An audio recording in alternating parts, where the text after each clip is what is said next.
বতৰো ফৰকাল আৰু নিজৰ ভোটটো নিজেই যেতিয়া নিজকে দিছোঁ খুব মই আলফলিত হৈছোঁ, ভাল লাগিছে।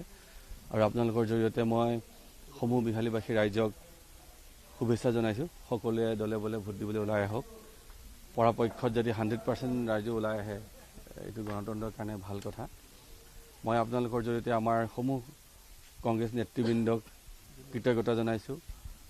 আমাৰ বিহালী সমষ্টিৰ তত্ত্বাৱধায়ক হিচাপে আছিলে যোৰহাট লোকসভা সমষ্টিৰ সাংসদ গৌৰৱ ডাঙৰীয়া, তেখেতক মই ধন্যবাদ জনাইছোঁ। ভাৰতীয় জাতীয় কংগ্ৰেছৰ জিলা সভাপতি ষ্টেট প্ৰেছিডেণ্ট ভূপেন বৰা ডাঙৰীয়া, আমাৰ জিলা সভাপতি বুথৰ পৰা ধৰি প্ৰত্যেক পৰ্যায়ত সকলোকে মই ধন্যবাদ জনাইছোঁ। সকলোৱে খুব ভাল ধৰণে দলটো আগবঢ়াই যোৱাত খুব ভাল ধৰণে পৰিচালনা কৰিছে ইলেকশ্যনটো। প্ৰশাসনৰ সকলো বিষয়ববীয়াক মই ধন্যবাদ জনাইছোঁ। আৰু আমাৰ তিনিজন আৰু মোৰ বাদ দি প্ৰাৰ্থী আছে, দিগন্ত ঘাটুৱাৰ ডাঙৰীয়া, তেখেতক শুভেচ্ছা জনাইছোঁ। অনন্ত গগৈ ডাঙৰীয়াক শুভেচ্ছা জনাইছোঁ আৰু লক্ষীকান্ত কুমি ডাঙৰীয়া, তেখেতকো মই শুভেচ্ছা জনাইছোঁ।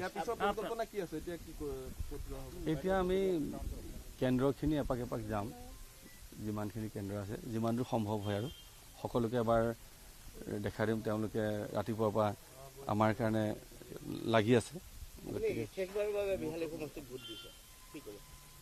হয়, আমাৰ আচলতে ডিমনিটেশ্যনৰ কাৰণে হেৰি হৈছে যে আমাৰ এই দুটা পঞ্চায়ত বিশ্বনাথত পৰিছে, কিন্তু আমাৰ কেন্দ্ৰ একেই থাকিব, বিশ্বনাথ সমষ্টিত পৰিব।